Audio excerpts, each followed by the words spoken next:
I am Abdelkader Al-Khisasi from the Union for the Mediterranean Secretariat. I welcome you all.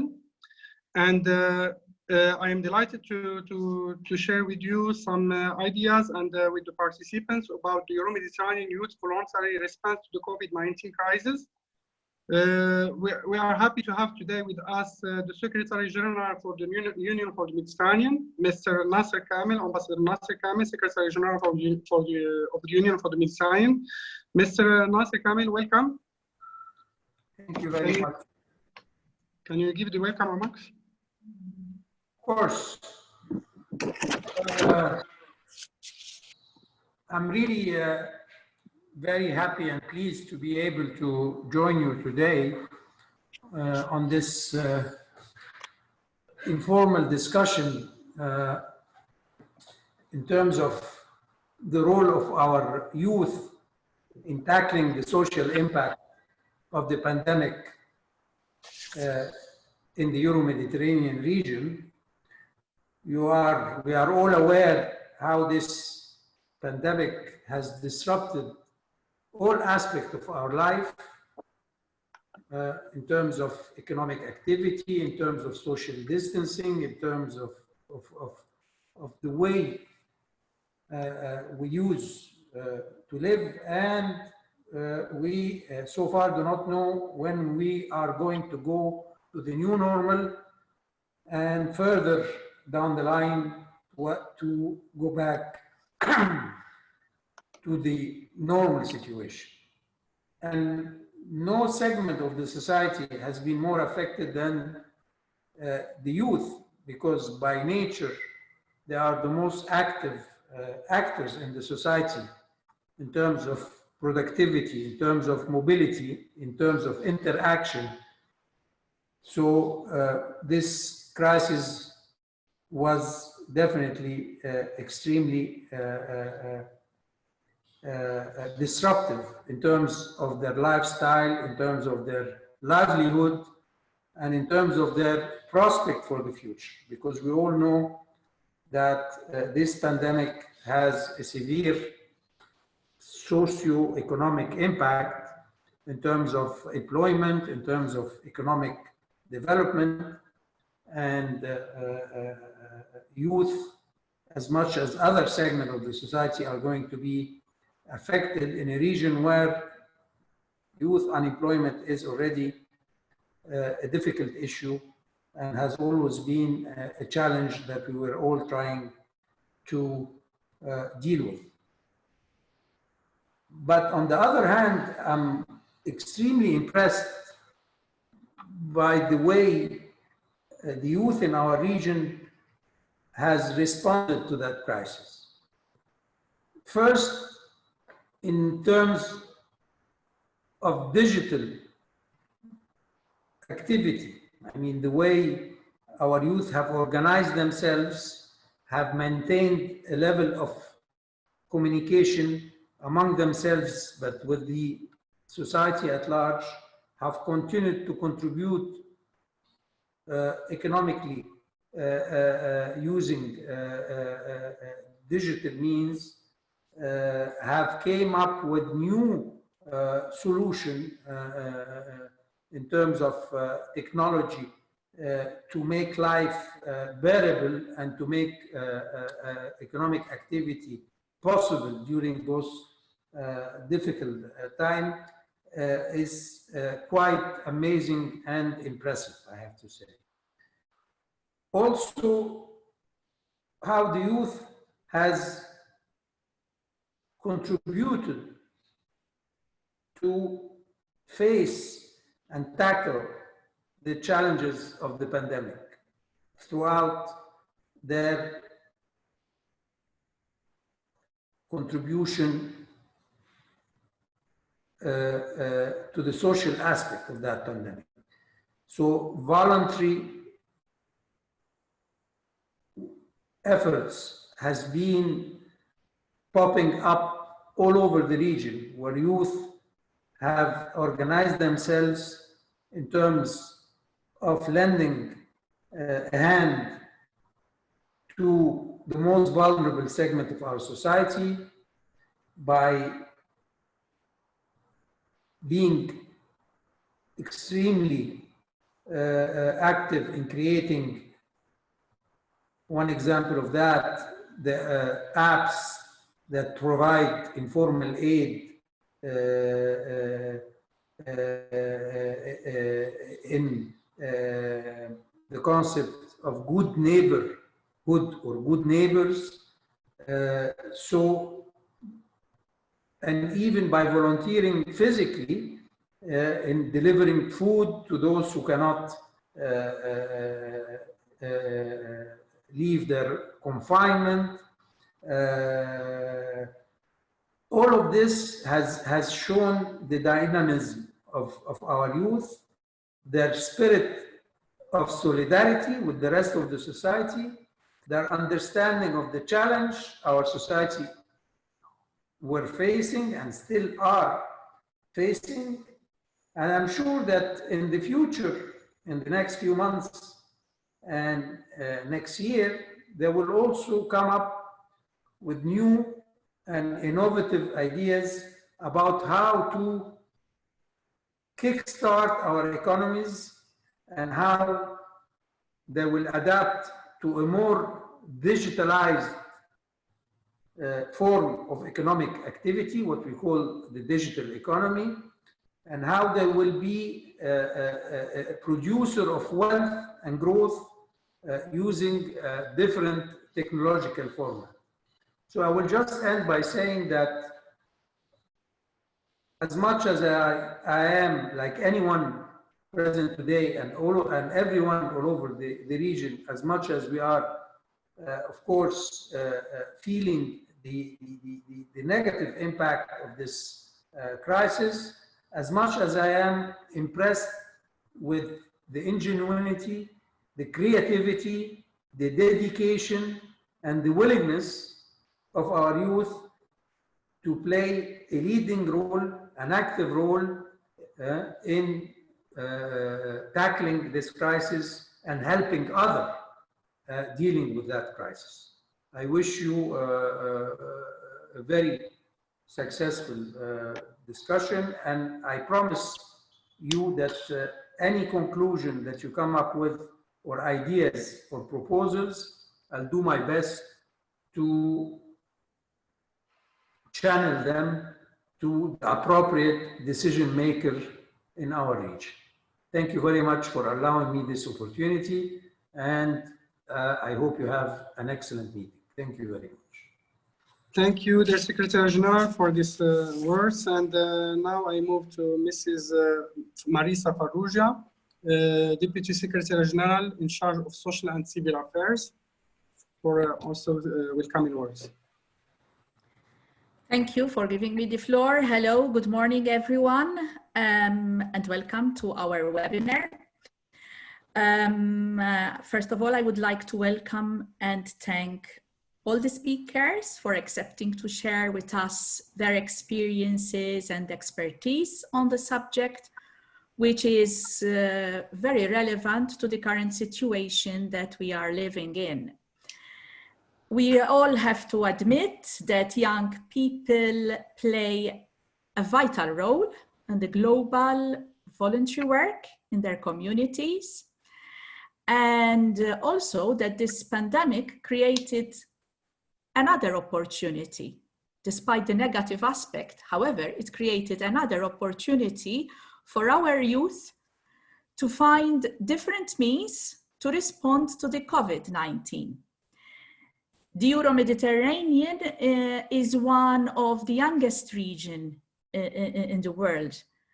The Union for the Mediterranean places youth at the core of its actions, focusing on building a positive agenda for youth in the Mediterranean and also engaging young people as full partners in its activities and different sectors. The UFM recognizes that several categories of young people in the region face different challenges that limit their ability to contribute positively to the development of their countries. We believe in youth empowerment. Empowering the younger generations leads to a healthier, more stable dialogue and to a prosperous future.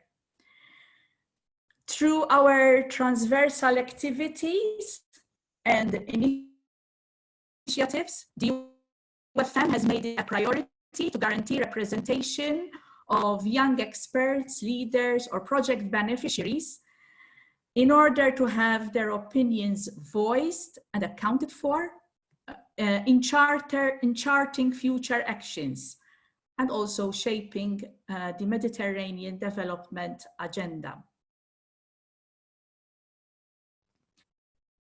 Building on the outcomes of youth-related activities organized in the past years, the UFM Secretariat has been working on the development of a structured and coordinated youth strategy in the Euro-Mediterranean. In this context, kindly allow me to mention some of our organized activities held last year when we could move around. Among them, I would like to mention the UFM Regional Dialogue, shared views on key issues in the Mediterranean. Also, the Model Union for the Mediterranean at the World Youth Forum held in Sharm el-Sheikh in Egypt. In both events, young delegates exchanged ideas for action and recommended initiatives to policymakers and influential figures, among others, during these events last year. Today, despite the confinement restrictions, we are continuing our activities and we are adapting our former physical events to the new conditions, thanks to the technologies, to virtually bring together some youth representatives to discuss the voluntary sector. This webinar is to serve as an opportunity mainly for youth hailing from the Euro-Mediterranean region to share their experiences on the selected themes that we have today, focusing on what initiatives they are taking to help those mostly at risk as a response to the pandemic. We love to hear your shared stories on the ground, which will shed light on lessons learned, how to cope in the face of various challenges, and also identify the gaps in our social structures while facilitating exchanges of best practices and exploring better solutions for local and regional solidarity.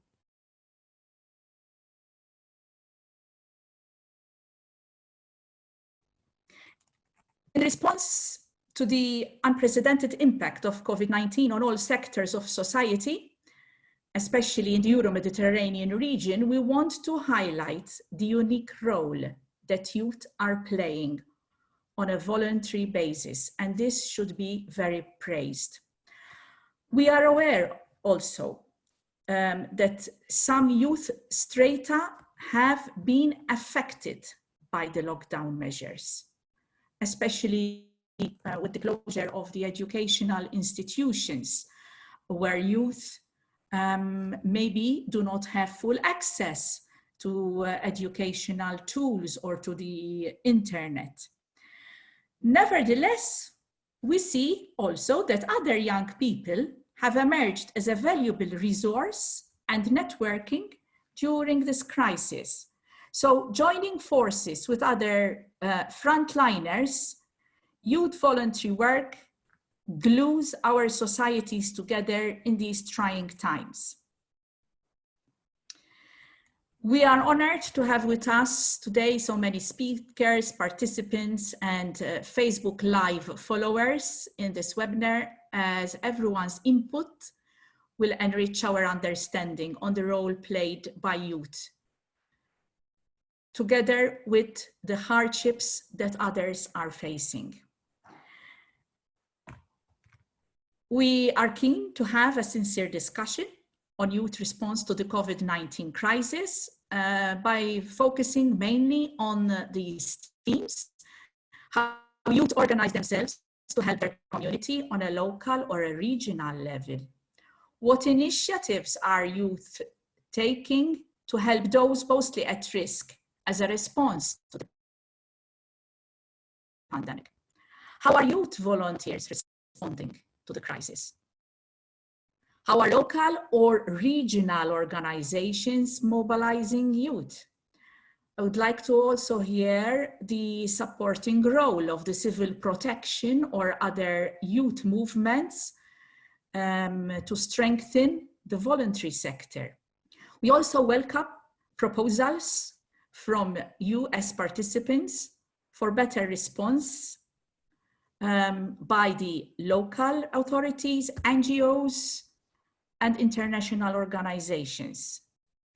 We hope that the discussion serves to influence the local and regional policymakers to value better the youth voluntary work, how the role of young volunteers can be fully integrated to maximize their participation in the communities they try to serve in, and facilitates the ability of communities to rebuild a more caring and resilient society. I would not like to take more of your precious time.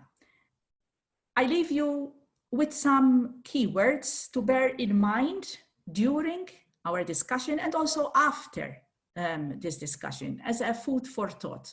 I chose these keywords: preparedness, response, management, organization, resources, mobility, solidarity, empathy, creativity, flexibility, resilience, and rebuild.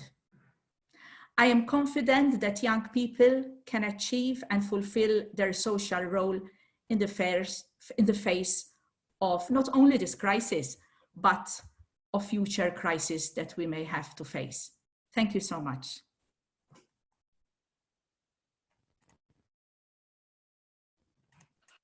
Thank you so much, dear Marissa, for these welcoming words. Also, I have an in-house announcements for the participants. We have limited time, maximum of 5 minutes. Also, you can go on 3 to 5 to answer 5 minutes. And also for questions and answers, we will let that for the panel 4 or panel 5. Panel 4. So we will let that for the panel 4, and we will receive your questions and we'll try to answer it in the end of this webinar. And now let us move to the first panel on how youth volunteers are responding to the COVID-19 crisis. And I am happy to welcome Mrs. Neringa Chiminaez from Lithuania. She is head of partnerships in Erasmus Global Partnerships MENA Forum. Neringa, are you with me? Hello, can you hear me well? Welcome, Neringa. Thank you. Well, firstly, thank you, Union for the Mediterranean, for welcoming us and hosting a webinar on this very important topic. And I'm very excited to join all of the experts in this digital room, although currently cannot still see everyone.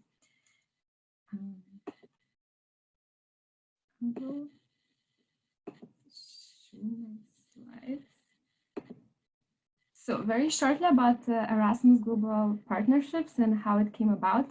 So I helped to co-found it when I was a member of the Advisory Council on Youth of the Council of Europe. And I witnessed some of the best practices of engaging young people in policy and decision-making, which I thought could be applied worldwide. Erasmus Global Partnerships focuses on SDG 17, which aims to revitalize global partnerships for the Sustainable Development Goals. We organized regional forums. One of the latest ones was for EU MENA, and we hosted it in Morocco, just as the COVID was breaking out around the world. We also do digital capacity building online and policy research to inform the decision makers. So next week on May 21st, we're actually launching joint policy paper and policy recommendations, which were created by young people from MENA and Europe. And it focuses on EU-MENA cooperation through youth empowerment and innovation to advance the Sustainable Development Goals.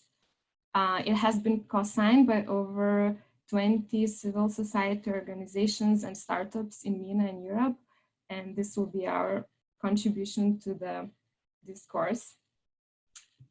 Very shortly about some of the best practices that our members and partners are engaging in during this crisis. So, for example, Erasmus Student Network have launched the biggest survey on the impact of COVID-19 on student mobility in order to inform effective decision-making at the European Commission level.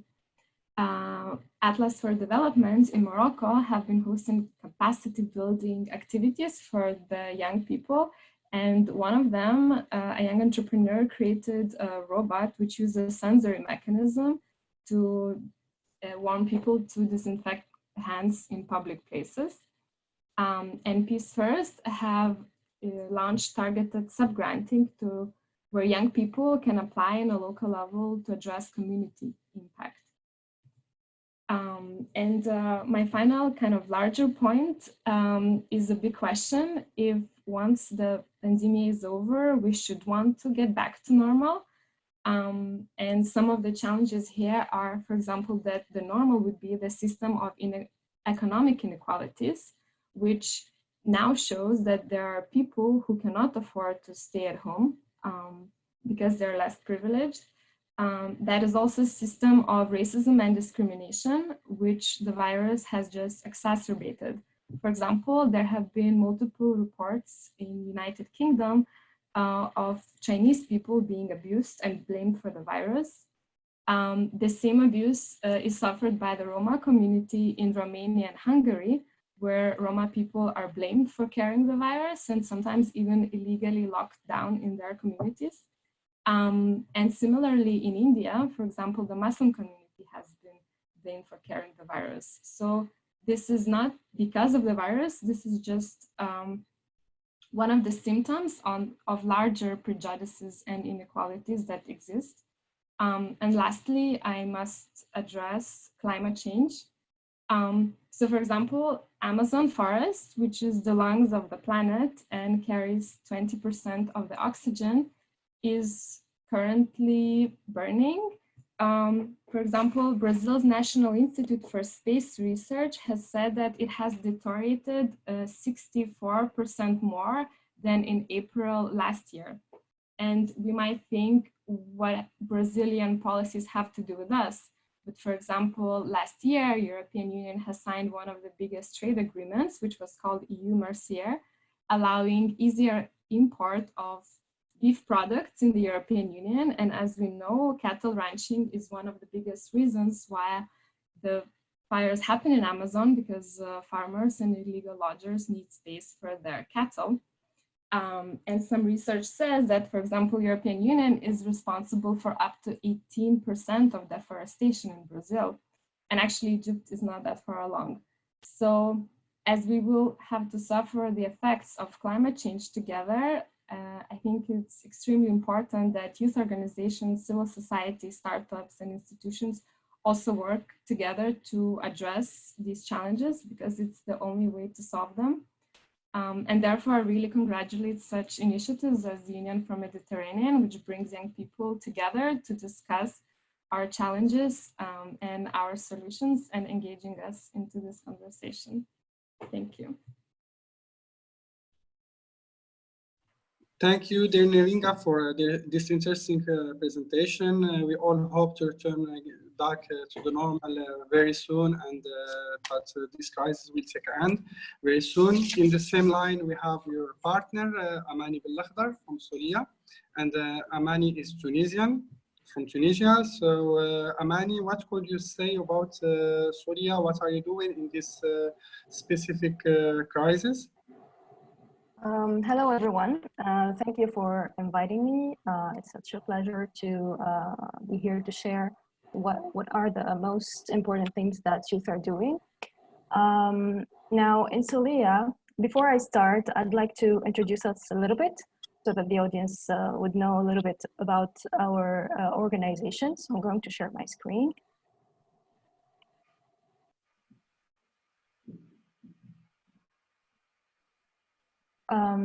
Okay.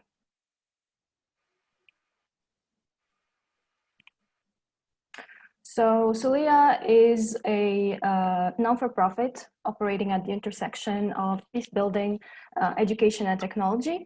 And since 2003, we have been integrating virtual exchange programming and online roundtables into curricula at a time when no one was thinking of doing it. We basically work with NGOs, youth organizations, and educational institutions. And our programs operate globally with the focus of equipping the next generation with the 21st century skills. Now, interestingly, in Syria, since this crisis, we have been doing what we've always done. We are one of the least disrupted, if we can say that. So we just try to step in to help whenever we can, especially for other organizations and the youth. And as you all know, the COVID-19 wave became alarming to the rest of the world around us, especially here in the MENA, South Mediterranean region and Europe around early March. And that happened right when the semester started for our flagship program of virtual exchange, which is the Connect program. This program usually brings around over 5,000 young people each year in small diverse groups online, coming from multiple regions. And I've listed some of the key figures below here on this slide for your reference. Now, we went into this semester fully aware of the responsibility that comes with connecting with young people in the midst of a global crisis. We went in with no assumptions, and obviously we saw how each country, university, or student were not really in the same boat, though they were, facing the same storm, which is the pandemic. So, for instance, some universities have never done distance learning. We have also witnessed the confirmation of the digital divide, and it obviously brought some disruption, but overall it was a miracle. In fact, despite the lack of transit for some international students who were unable to go back home, despite the loss of livelihoods for some who had day jobs to support their education, and despite the psychological pressures, most of the participants were excited to be connecting with the rest of the world. Now here we basically did what we always do, which is not necessarily mobilizing youth, but working with youth and youth organizations. They came together through our programs where we are giving them the skills they need to build solidarity and exchange knowledge, and where we're having them explore the questions that this pandemic raises at a time with polarization and division. So what we did exceptionally really to counter this crisis was mainly to first try to maintain a proactive communication by reassuring our partners and participants that regardless of the shutdowns, Syria was able to run its programs safely without jeopardizing anyone's safety. And most importantly, by making sure to hear from them. So we held a number of virtual town halls with facilitators and educators to learn about their challenges, which resulted in us relaxing deadlines around registration and attendance and also capacity. So we added an additional round for our social circles program, which offered more flexibility in terms of semester timing, and it even it was even centered around discussions related to the COVID-19 crisis, to the feelings and the ideas that the participants had. And secondly, we revised our curriculum, but not our methodology, because we were already virtual. So we needed to prepare a discussion guide aimed to inform and help facilitators on managing conversations on COVID-19, and to make sure our discussion topics reflected the new geopolitics and the shifts in international relations. This way, we saw the opportunity of this real-time pandemic to practice critical thinking and empathy and to achieve cross-cultural awareness and global perspectives. Now, beyond these challenges and these measures, there are still some persisting, let's say, barriers and obstacles that we would like to work on. But I think I will keep this to the final proposals round at the end of this session. Thank you. Thank you, Amani, for this interesting presentation. I can see that you have been already prepared for such a situation, and the new technologies now are helping our communities, our societies to enhance our work also. And we believe that you have many things to share with us in the Union for the Mediterranean, especially with two divisions, social and civil affairs and higher education. And we can work together for the next steps to give more programs and new programs for our youth networks. And as you said, we need to work with youth, not only for youth, but with youth. So Exactly. For the panelists, if you have anything to add, Neringa, for this panel, you have something to add? I'll just thank you again for inviting us here, and we can see the power of partnerships and working together, both actually with Solia, who have been very kind in training us and our volunteers how to use online platforms to enable people who cannot take part in the physical mobility and exchange to do it online, and now Union for Mediterranean inviting us back again. So I hope we continue this cooperation in the future, and also ensure to engage even more organizations and see new places as well. So thank you. We are fully available to work with you, and for this kind of activities, we are ready for the next steps to develop new programs with Erasmus+, and maybe we can see how we can discuss the learning of these two projects, maybe together. We can see that we'll keep in contact to see how we can develop this partnership for the future. Again, we are already in cooperation, but we want to enhance this cooperation. Now I think the panel one is closed, and we can move to the second panel. I think we have four participants. It's about the subject is how are local or regional organizations mobilizing youth in response to the pandemic. For that, we have Mr. Samir Annouti, is our partner. We are engaged in an MOU with the UNFPA for the Arab region. Samir, welcome.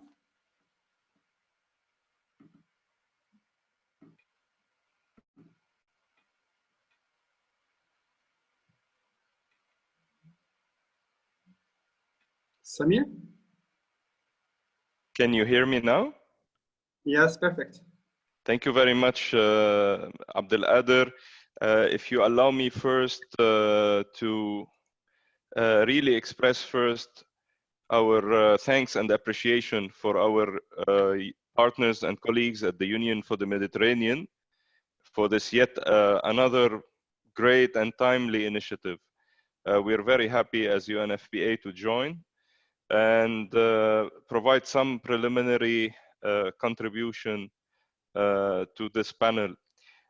Before I proceed with some of the examples of support given to youth initiatives on COVID-19, I would like to just say a couple of interesting aspects in relation to COVID-19 and youth. Despite the overwhelming sense of negativity and heavy impact of COVID-19, particularly on youth and our youth partners, if we can speak of some positive aspects or early observations of the response that young people and young partners are leading to COVID-19, I would like to share with you a couple of really interesting observations. The first one is that despite, as we were saying, the negative or difficult circumstances and impact of COVID-19 on youth, particularly including the idea of confinement, that is really hard for our adolescents and youth,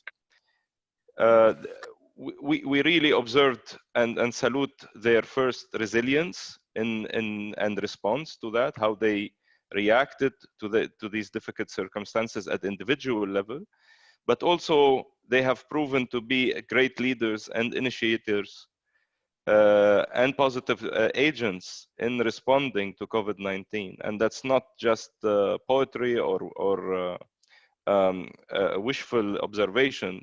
That we have lots of great examples at country, community, and even regional level that support this first observation. The second observation is that investments in adolescents and youth really work. It's really high return investments, and the proof is the amount of voluntary initiatives and other contributions that young people are doing in this region. As co-lead of the UN group on adolescents and youth, we basically are focusing on 4 aspects of mobilization and support to youth initiatives. The first one relate to provision of support and guidance, and this include, from one side, technical guidance on the impact and how to deal with COVID for young people, adolescents and youth, but also a very significant global campaign that was done in partnership and is still ongoing in partnership with Parousia. The second track, if you want, of support is supporting youth conversations and networking, including using the network of the regional youth forum in the Arab region. That is one of the biggest spaces for young people in the region. The third important track is documentation, as we are in this, of youth initiatives and their response to COVID at country and regional level. And last but not least, and it proven to be very useful for young people, is that we had quickly managed to mobilize partnerships, but also resources, actual micro-funding for youth initiatives in response of COVID. So if you want, these are the 4 tracks on which the United Nations agencies that are gathered together under our regional group are providing, and also through our 15 country offices that exist. I would like to, before I consume my 5 minutes, really just highlight 3 aspects that we call for collectively in support of youth response to COVID. One is the idea that was even introduced and mentioned in the first panel, which I really appreciated by the colleagues there, which is the idea of partnering safely and effectively, if you want, with young people during and hopefully after the crisis. That's one. The second one is that the need to recognize young people's own actions. It's not always about organizations and supporting agencies, but it's actually recognizing young people's own actions and their potential to advance the fight against this pandemic and any other similar circumstances. And third is understanding, and this may be a bit of introduction to the other speakers, understanding the specific impacts of that the pandemic has and will have on young people, while we ensure that the responses really are upholding the rights of young people and their inclusion. Not only in the different initiatives, but inclusion of their specific needs in any national or regional effort in response to COVID.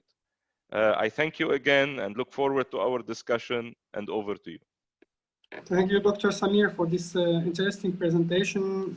As usual, you are working with youth in the Arab region, and we appreciate really the work of all the UN agencies in this specific time, and we look forward also to continue our partnership in new conditions. Personally, I participated in the 2 sessions of the Arab Youth Forum, and now the question is what you will do in the future. Maybe especially for this year, I imagine that it will be a little bit hard for all of us. And in the same line, we have another partner, which is the North-South Center. We have Mrs. Rocio Cervera. Deputy Secretary General of the North-South Center. Rossi, you're welcome. What could you say about solidarity and partnerships? How the North-South Center is dealing with this new crisis, and what you are doing actually for the youth in particular?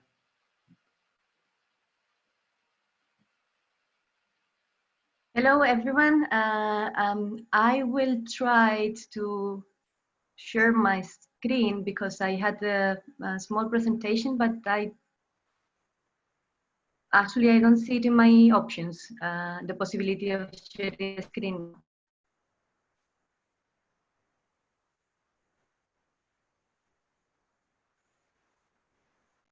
Okay, never mind. I will do it without the presentation then.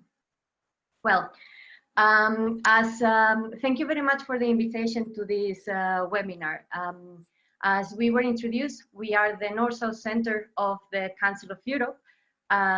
So very poetically, we refer to us, or the center is referred as the Council of Europe's window to the South. So basically all the work that we do is we rely on the acquis and the work that Council of Europe has in terms of human rights, democracy, and the rule of law.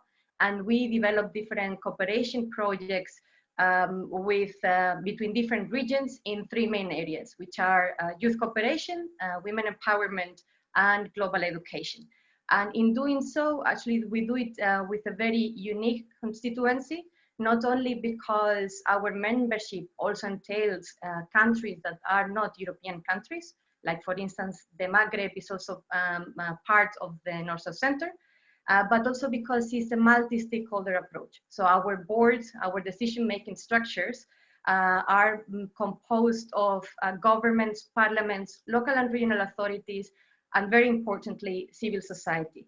And this is also why we are here invited today. On the one side, because one of our key partners and one of the main beneficiaries of our actors is civil society and particular youth. And secondly, because one of our main areas of intervention is actually youth cooperation. When it comes to the question that was shared with us about how our regional, I would place ourselves in the regional organizations mobilizing youth in response to the pandemic, well, actually, if I can challenge the question, I would say that mostly we don't, in the sense that actually most of the times it is already the civil society organization and particularly the youth who are already mobilized, because civil society are flexible and prompt to react, and they are quicker to fill in certain gaps. Our role is, as my colleague Samir was presenting, is actually to support those efforts and to reinforce with the means that we also have with different tracks of action. In this case, the working methodology of the North-South Center has always been based on partnership, dialogue, and solidarity with a bottom-up approach. So the first thing that we did actually was to consult our constituencies. So to organize round of consultations with the youth organizations. We work mostly with youth organizations, umbrella organizations from actually different regions of the world, from Latin America to the Southern Mediterranean, but also with African umbrella organizations such as Pan-African Youth Union or the Network of International Youth Networks in Africa, and we consulted them. We wanted to know how they were coping with the situation, how were their grassroots members coping with the situation, what solutions they were bringing to the stage, and what we can do to support those. It was very interesting, the topics that they were identifying also as the needs that they have in this moment. Of course, you know, there are brilliant solutions, innovative, there, you know, also in the digital world. But one of the concerns actually that they put on the table is this: as much as they are innovative and creative and they are developing a lot of digital tools, one of the concerns that they had was this, when we will go back to normal, in the sense that these days everything is adapted to the virtual reality. And we are all very prompt to say, you know, we can adjust our activities, you know, if we cannot organize this activity now because international travel restrictions, we're going to do it online. But they were actually concerned because a lot of the work that is done by the youth organizations is based on human contact and peer learning and experiential learning. So they were saying, we are concerned that, you know, of course, adjusting to the virtual dimension have also an economic impact of our activities. And we are a bit concerned that the sector is frozen, that some of the main objectives of the work that we do, we cannot attain virtually. I mean, there are plenty of things that we can advance virtually, but there are other things that are going to live on the way. And we are also concerned that there is a risk that certain organizations, certain stakeholders will not be ready to go back. This is one of the measures that we're also trying to support our constituency in this sense, which is to raise awareness about this fact. And we're working with them on how to visualize the need to keep the youth sector strong, to preserve the strong institutions also of tomorrow. This is one of the dimensions, and of course the other dimension that they were sharing is the support, and this has been shared by other panelists before, is the support to civil society in general. And because we are observing that in many cases there is a shrinking space also for civil society, also in the case of the youth. And this comes with the means that they have to perform, but this comes also with recognition. So in our case, not just the North-South Center, but also in the Council of Europe, what we did is, as the colleagues from the UNFPA were sharing, it's also to allow for micro grants. So there are several initiatives also to support local and national youth responses to the COVID-19. When you have the chance after the webinar, I invite you also to visit our websites, the North-South Center and the Council of Europe, because then you will see that there are open call for proposals to support youth initiatives to develop different responses at local and national level in response to the pandemic. Of course, at the same time, there are plenty of resources that we have made available online, pedagogical resources also from Council of Europe, global education guidelines, media literacy toolkits, also to make a virtual online learning community available for everyone. And in terms of the recognition and putting in value the work of civil society, the North-South Center has also launched a campaign, a global campaign called Solid Action, One World, Our World. And in different phases, we are also going to have this bottom-up approach. At the moment, what we are doing is to share good practices. So if you have any good practice, youth-led, citizens-led, that you would like to disseminate, please come back to us. We will coordinate with you, disseminate the news to inspire others about what you're doing as a first phase. At the moment, for instance, we have a couple of experiences from the youth center, youth work center in Serbia. There is also some other initiative from Maghreb Youth for Action. That will be the first step. Second step is that we will also enable micro grants for others that got inspired on those good practices and would like to replicate those in different contexts. And as the Secretary General of the Union for the Mediterranean said at the very beginning, the third phase is actually to elevate this solidarity of the explorers, as a philosopher was saying time ago, Bauman. He was saying that we have the solidarity of the explorers, that individuals and groups go there to search for the best of humanity. But then you need to put this up for everyone to dialogue. And we will bring also these initiatives to our decision makers. Thank you very much. Thank you, Rocio. Personally, I know very well the Council of Europe and the North-South Center of the Council of Europe. I know your work, especially for youth. Sadly, I am said that for this year, you won't be able, I think, to organize this University of Youth in Moina, but I believe that new technologies could offer some other alternatives for this year, and we look forward for the next years to work also together and to continue our cooperation in the principle of solidarity, which we believe all. I have now Mr. Bastiuni, Dr. Mahmoud Bastiuni from Egypt. He is from the Presidential Leadership Program, one of the organizers of the World Youth Forum, the important event, universal event. This year we participated as UFN in this World Youth Forum by organizing with Mahmoud the model of the Union for the Mediterranean. And I believe that Mahmoud is continuing his work with youth in this specific time of the crisis. Welcome, Mahmoud. Welcome, Dr. Abdelkader. How are you? Fine, thank you. How are you, Your Excellency?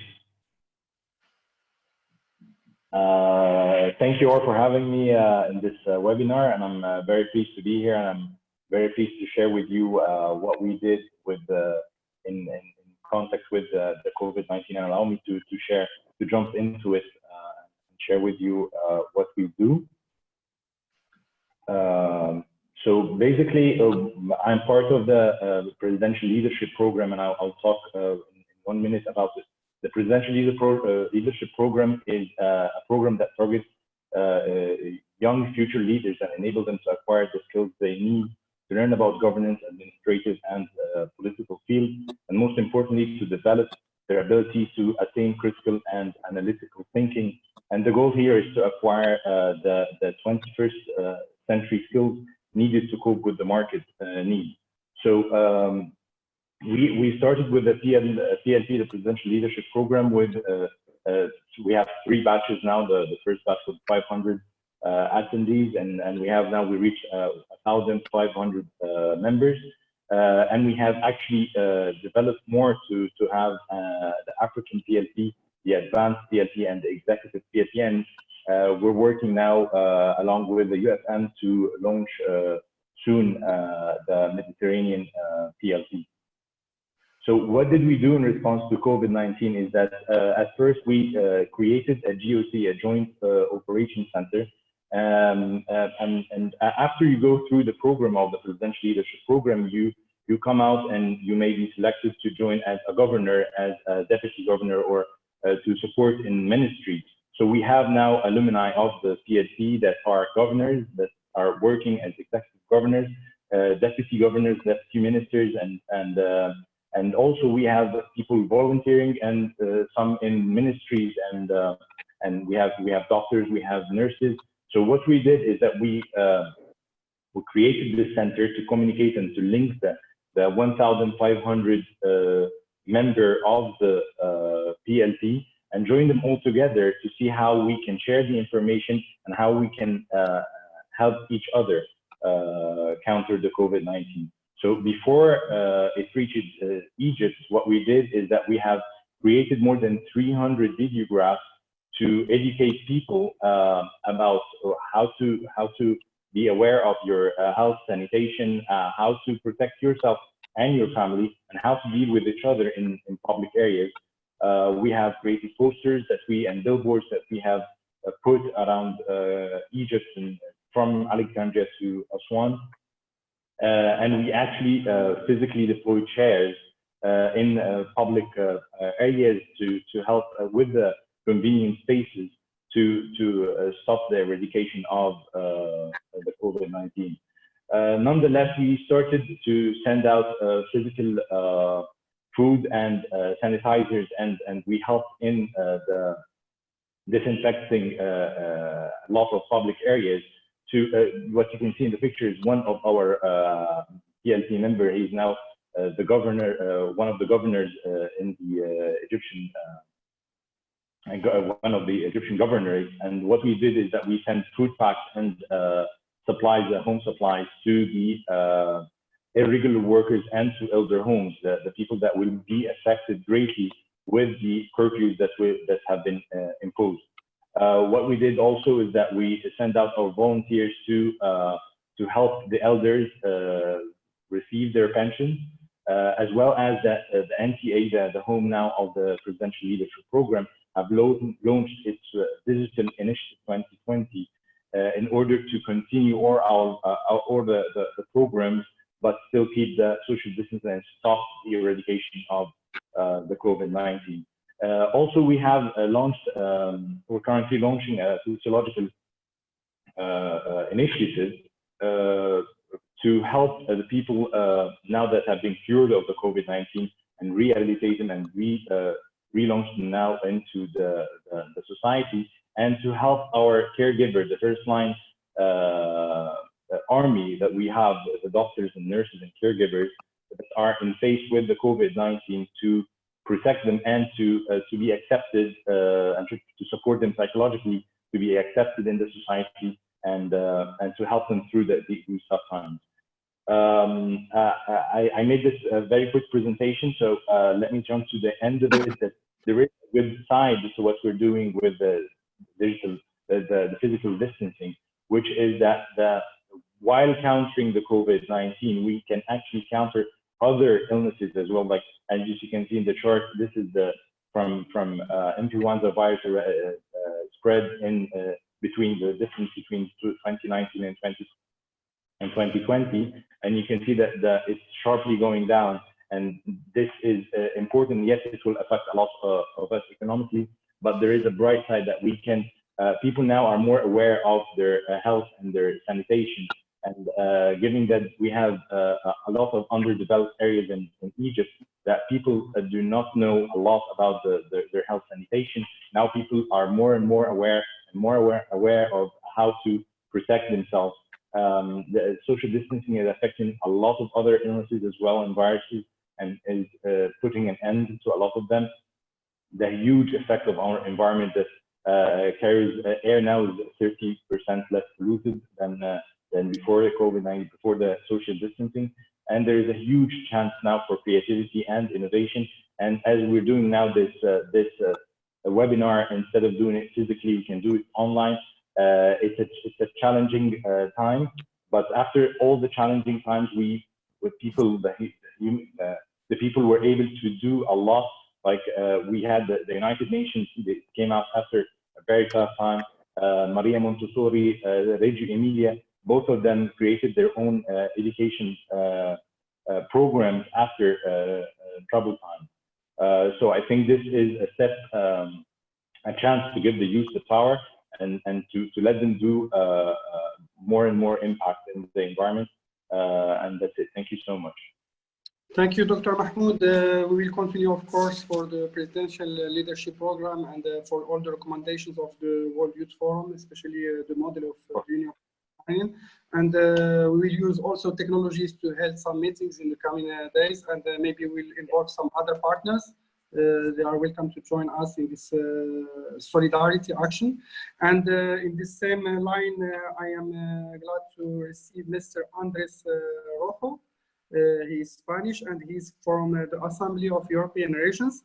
And as we know, all now the regions are in the front of line in this crisis. And as a European organism, this Assembly is dealing with many issues and also with some rules of supporting youth in this specific time. What could you say, Andres, in this side? Hello, can you hear me? Yes. Okay, so first of all, thank you so much for the invitation. I'm very pleased to participate on this discussion panel on how local and regional authorities can support a youth voluntary response to the COVID-19. I'm going to share my screen for a presentation. So if I may introduce myself, my name is Andres Muñoz. I work for the Assembly of European Regions, which is an extensive network of independent network of regions promoting territorial cohesion since 1985 and the principle of subsidiarity, but also promoting political place-based policy making.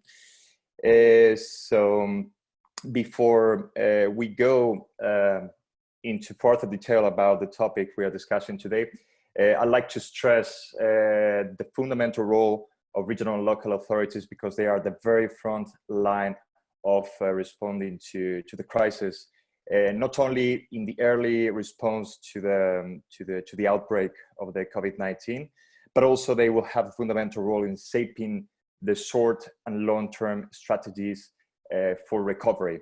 And in that sense, they will have to complement the national policies with locally tailored response. particularly ensuring social protection to the most disadvantaged groups and the reintegration. Within this group, we have the young people who are overrepresented in informal economy with precarious contracts, but also more exposed to the COVID-19 in job sectors, most at risk.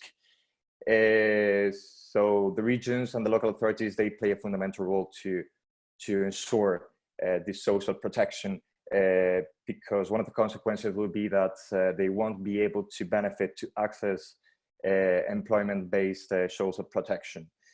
But also the regions and the local authorities will play a role to or construct the communities of a new tomorrow and handle major trends accelerated by the crisis, such as automation, digital transition, an apparent process of deglobalization, and of course they could take advantage to give a new impetus to tackle climate change and capitalizing on a renewed social consciousness for a stronger social economy, more locally oriented, which is key. It's a driver for job creation, and this is to link it to the fact that regions also play a role in accompanying a youth voluntary response. For that purpose, I'd like to give a couple of examples from our member regions. The municipality of Lepoglava, Baratzin County in Croatia. Since the beginning of the crisis, they organized youth volunteers to provide food and medicine and other basic needs, goods, to those people more vulnerable to the crisis.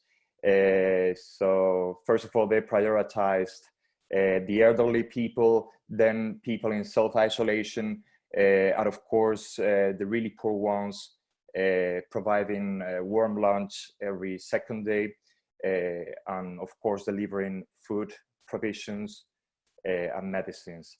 And the other example is the Regional Youth Center of Adjara in Georgia. Also, since the beginning of the crisis, instead of being focused on their traditional role of designing youth projects, implementing those projects in the region, they played a role of as a crisis managers. So the youth center, in cooperation with Red Cross in Georgia, they trained over 400 volunteers, and these volunteers took active part in delivering, again, food, medicines, and other basic needs to over 10,000 families in the region. And again, this is a good example of how the young people can gain ownership, acquire new competencies, such as crisis management. And the third example, in the framework of the Assembly of European Regions, is the coordinated response of the Eurodc regions. Eurodc is AER's youth mobility program operating since 1985, one of the youth mobility programs in Europe. And they took immediate action once the crisis showed up.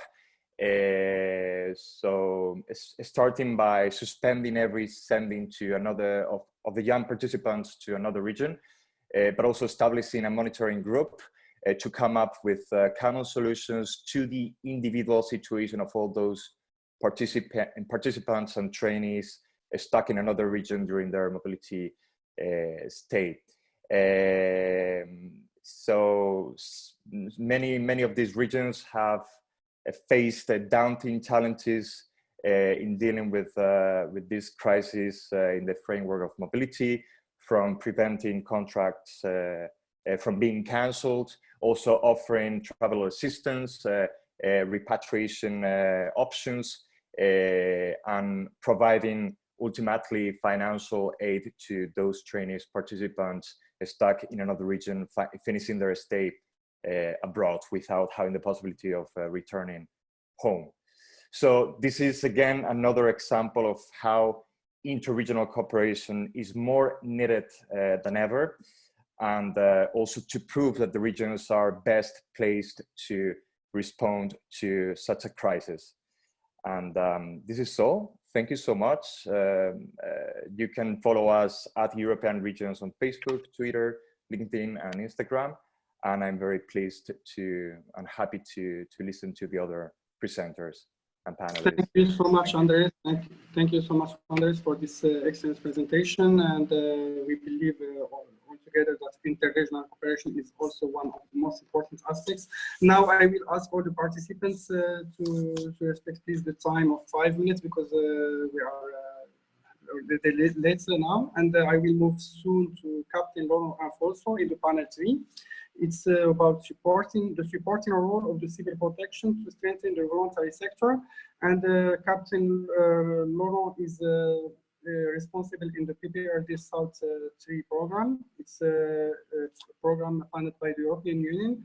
And I believe that he has another opinion in this specific conditions, and especially in the technical side regarding to civil protection activity. Laurent is French, and bonjour Laurent.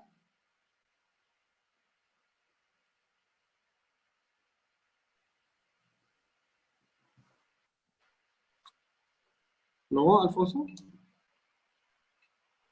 are you here?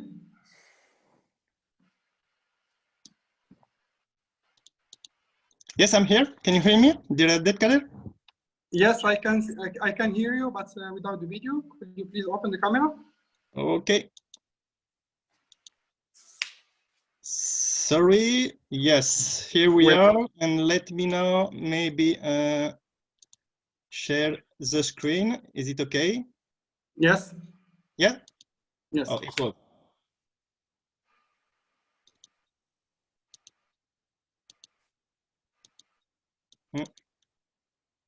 Is it okay for the screen or not?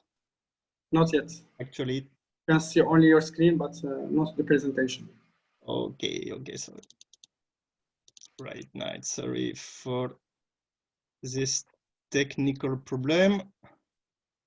Now I think it will be solved in a few seconds. Is it okay now? Yeah? Yes, it's okay. Thank you. Thank you so much, and sorry for that, dear Abdelkader. So I'm very pleased to participate to this webinar. First of all, I would like to sincerely thank Union for Mediterranean through you, dear Secretary General, and in particular, Marissa and you, Abdelkader. Thank you to give me the opportunity to have some word about the supporting role of the civil protection to strengthen the voluntary sector.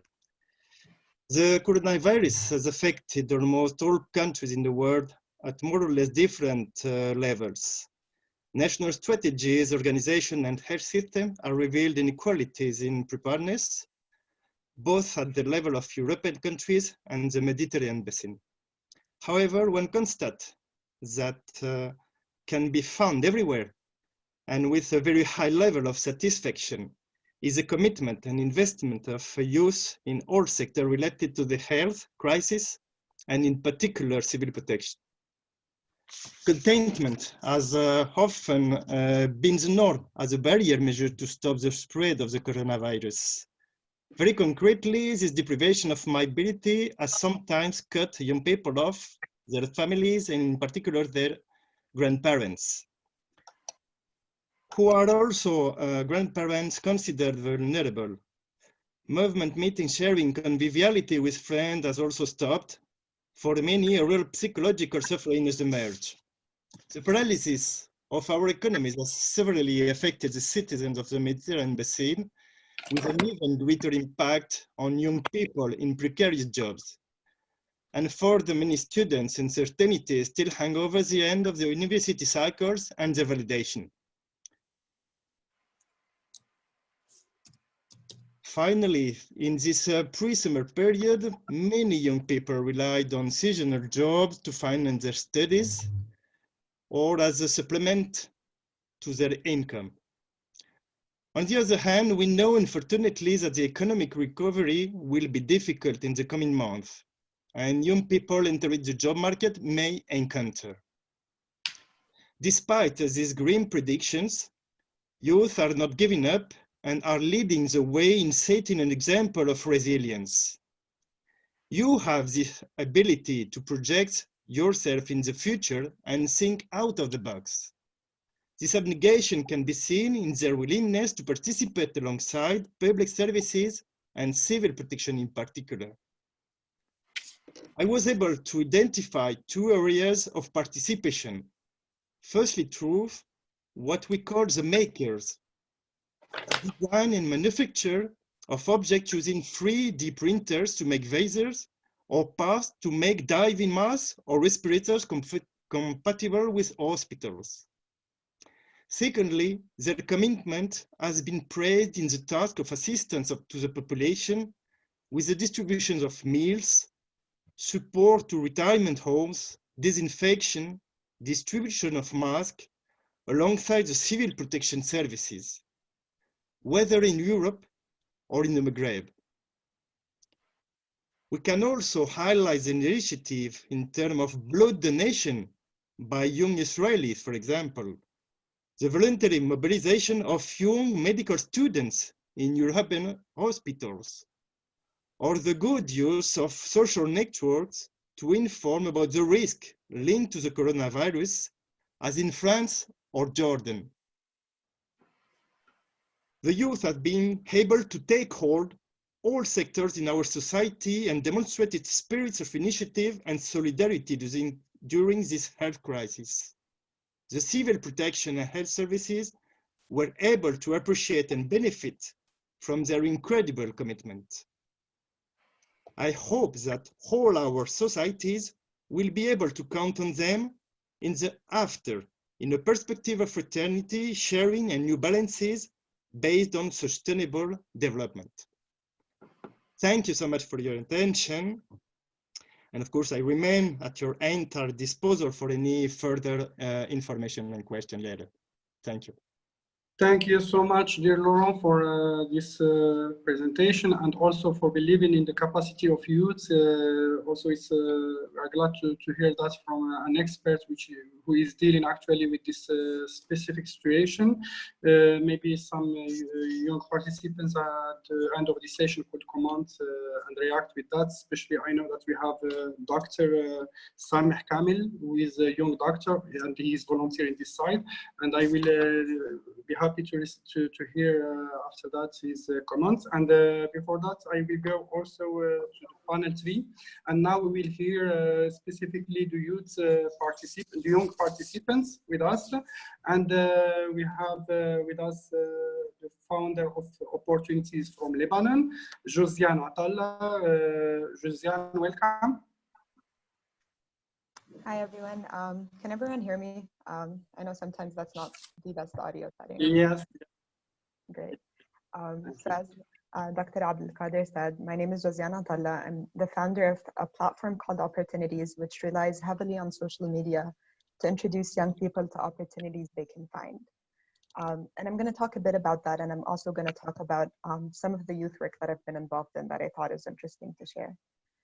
So when I was doing my undergrad, I went to the only public university in Lebanon, which is severely under-resourced, and we are never given the opportunity to find scholarships or told about workshops, or even given the opportunity to do research, which most universities here do.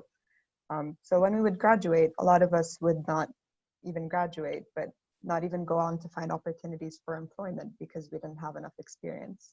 And then this just starts a cycle of you need a job to get experience, but you need experience to get a job. So it's a continual cycle that a lot of people in my universities face. And a lot of them were asking me, like, how do you know about these programs? And my answer was always Facebook. I'd be scrolling through my newsfeed, and I'd find different things, and then one thing would lead to another. And I realized a lot of them didn't know that they could find these things online.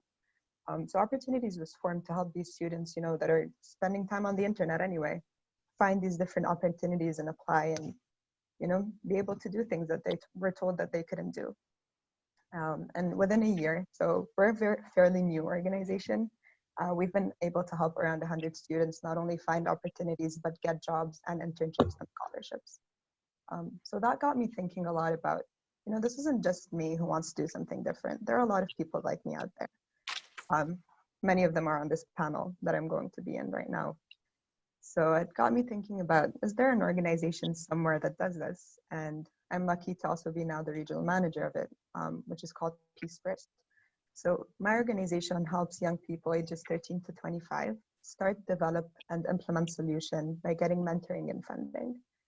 And I kind of get to be the person that I was looking for a few years ago, because launching opportunities, I had really no idea what I was doing.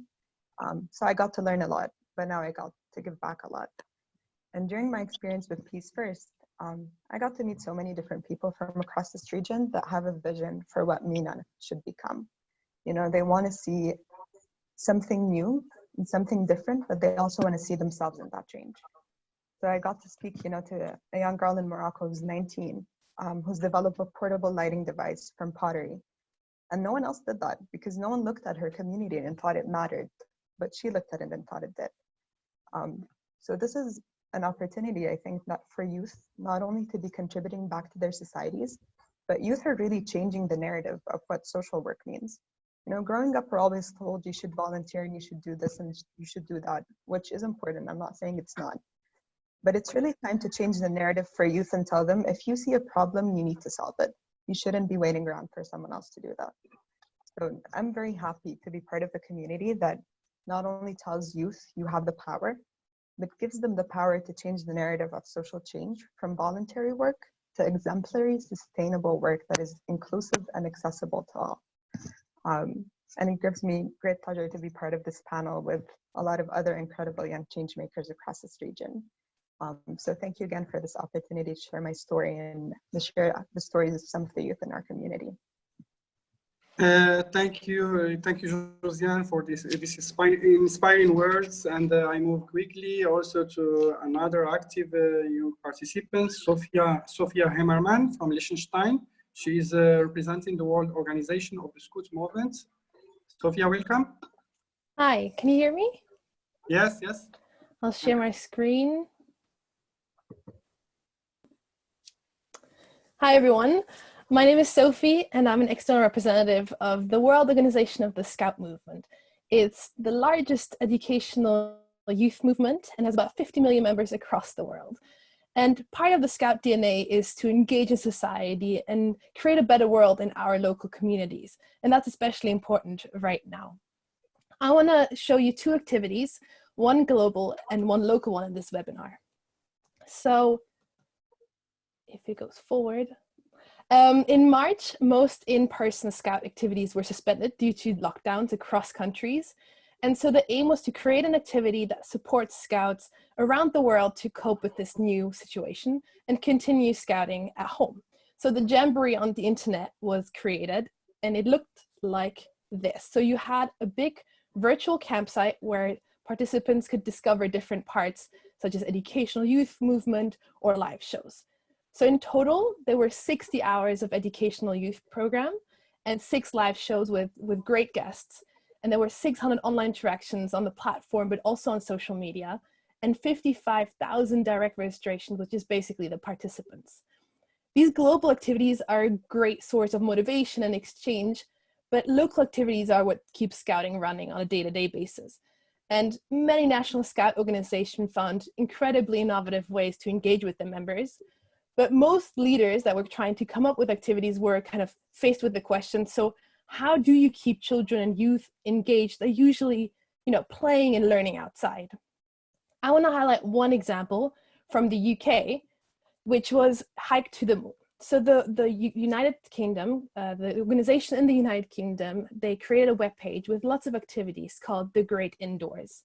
And Hike to the Moon was their charity event to raise money in response to COVID-19. So I can hear you ask, hike to the moon, that sounds kind of impossible, right? Well, not for Scouts. So what they calculated is that if every Scout were to hike 1 mile, which is about 20 minutes of walking, they would cover the distance from Earth to the moon. So lots of participants hiked across their living room, in their gardens, even up and down staircases, and shared their hike to the moon online. And that way they created this big community in times of social distancing. This is a great example on how you can engage your youth locally all together while still, being at home. If you're interested and inspired to kind of look at other activities, then check out the website scout.org. We've got plenty of other activities there that should inspire you and can encourage you to create that change and that positive action in your local community and be part of creating a better world. I really encourage you to look at it and find a way how you can make that difference. And I welcome any questions that you might have in the comments or through the question and answer function. Thank you so much for having me. Thank you, Sophie. Thank you so much for this interesting presentation. And I believe that Mr. Mustafa Bahrawi's teacher, English teacher, will comment your action at least. So we have also now Mr. Yusuf Arrouj. He's Egyptian and he's founder of the Mediterranean Youth Foundation.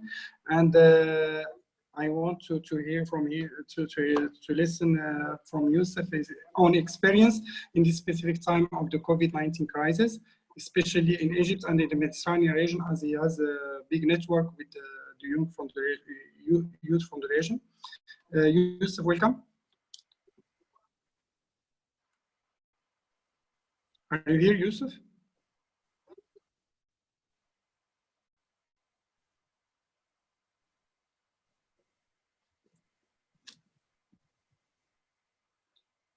I think Yusuf is not online, and I will move to Marius. And I will return back to Yusuf if he come back. Marius, are you here? Yes, I'm here. Can you hear me? Yes, welcome, Marius. Okay, thank you very much, Abdelkader and the UFM for the invitation. Marius Civilli is a young volunteer from Italy. Yes, yes. I will explain it better now. So thank you very much, Abdelkader, for the invitation and the UFM. I'm really pleased to be here. So as you know, I'm based in Belgrade, Serbia, as an Italian human rights defender with the pilot program of the Italian state called Corpi Civili di Pace. It's a youth-driven program which aims to impartially promote solidarity and cooperation nationally and internationally, with particular regard to protection of social rights, personal services, and education for peace among peoples. At the same time, I'm also involved in many other projects online and offline. I know that now in Europe, but also in the rest of the world, we're living in difficult moments. We are facing health, economic, political and moral crises. And the generation that is mostly affected by this crisis is the young generation, because of the high rate of unemployment, lack of access to decision makers, or being ourselves decision makers, and lack of opportunities being involved in peace building processes. I can say that I consider myself lucky, as I could raise the voice of young generation during this period of lockdown in different ways, as I'm involved in peace building processes, and I could raise my voice to policymakers, but things definitely changed, and the situation is not the same as before the pandemic, as almost everything is closed and borders included. My activities as a human rights defender changed as well, as I couldn't continue doing the activities at the same way as before the pandemic. And so what we did, we switched our activities mostly online, so raising awareness, organizing panel debates, writing projects, and also my role in the field changed as well. So we transformed ourselves from human rights activists to volunteers, helping people in need, especially old people. So I would say adaptation and flexibility are the key words to face a situation of crisis as the one we're living now. In this case, I would recommend to increase the possibilities for youth to be involved in non-armed, non-violent peace-building processes, and to increase the protection of human rights defender in the Euro-Med region. In my case, technology was really a good instrument to continue advocating for what I believe. I had the opportunity to make recommendations to high officials around Europe and abroad to participate in conferences, talking about the role of youth in the Euro-Mediterranean region, and I still have online conferences till the end of June. As a good example that I always mention as an instrument to involve young people from the two shores of the Mediterranean is the Erasmus Plus Virtual Exchange Program, a program of the European Commission implemented by a consortium of 8 organizations, between them Annalyn Foundation, Sharing Perspectives Foundation, Search for Common Ground, and Solia, as we had the speaker before, also from Solia. It's a program where I'm also involved, and I can definitely say that it's a tool that is interesting and useful during all times, not just now that borders are closed. This program goes beyond borders, economic and social barriers. It breaks distances between cultures. It practices interculturality, life, and in safe spaces. I can't say that this program is the solution to youth engagement, but I can definitely say that it's definitely part of the solution. And my recommendation, it would be to scale it up and make it accessible to youth from all the world, not just in the Euro-Med region. Digitalization can be definitely a good instrument to involve youth, but not everyone has this opportunity to have devices and to connect online, as they are young people living in remote, isolated areas that don't have these opportunities. I would recommend in this case to support youth associations placed in remote rural areas in order to enable the program, especially to disadvantaged people. I think I stayed in my 5 minutes. I hope that I didn't take more. Okay, perfect. So thank you very much. I finished. Thank you for this interesting presentation. I return back to Yusuf. I think now is available to speak. Yusuf, welcome. Yes, Mr. Abdelkader, thank you for sharing the flow. I hope you can see my screen right now.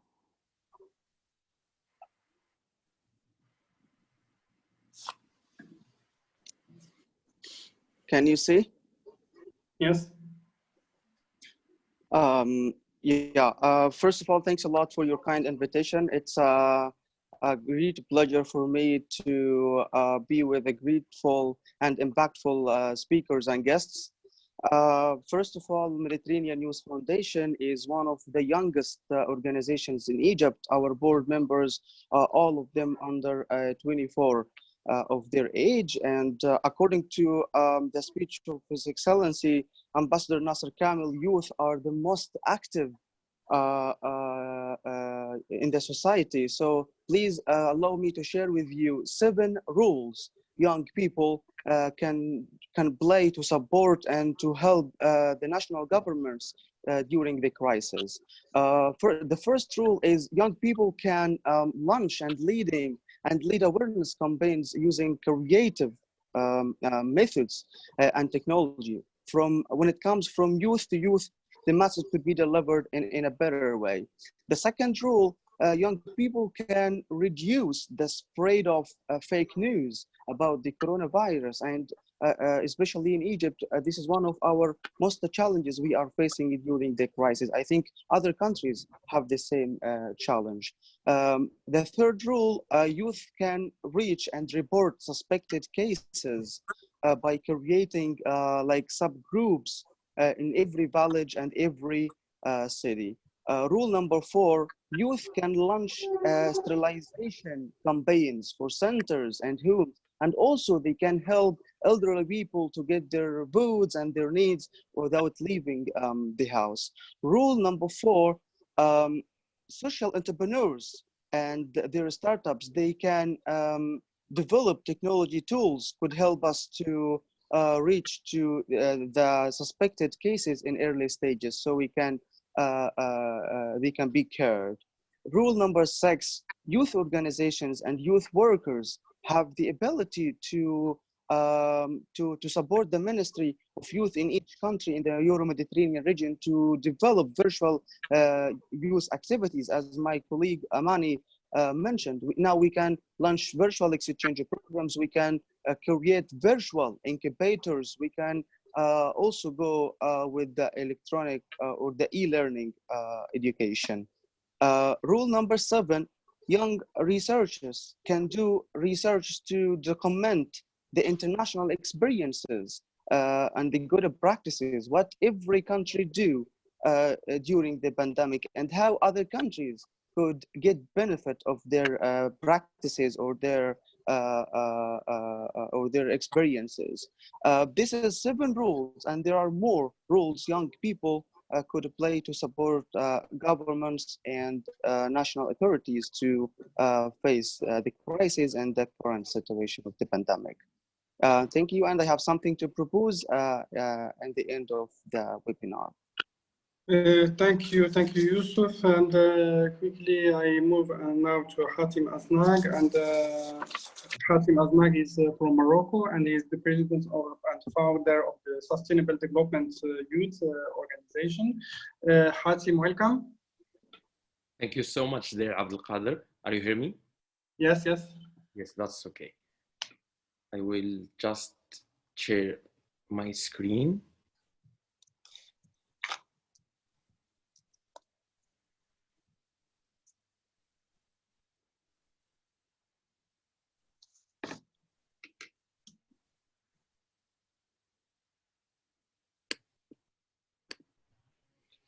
Thank you so much. It's a great pleasure to be with you today in this first UFM webinar. And I wish to extend to you the greeting of the board of the Sustainable Development Youth Organization in Morocco. Briefly, I will introduce the SDY organization that works on the SDGs action campaign in Morocco. It aims to make Moroccans aware of the SDGs, as well as developing partnership with governmental and non-governmental institutions in order to implement the SDGs throughout strategic action plans with Moroccan youth. In our organization, we believe youth have an important role and critical in this critical moment, and that's why the SDY organized a program, elaborated a plan that included multiple actions to be taken for the sake of the quarantine period. This plan includes the following. First, inviting multiple celebrities and famous figures to discuss the topics in a relationship with COVID-19 crisis and sustainable development. Second, training session presented by selected experts to develop the skills for youth participants, because we believe the youth can work to upgrade their knowledge and skills in this moment and to share their knowledge. And the third point is fully interactive debate session for youth participants, because the youth search now to have a space when can express their opinion.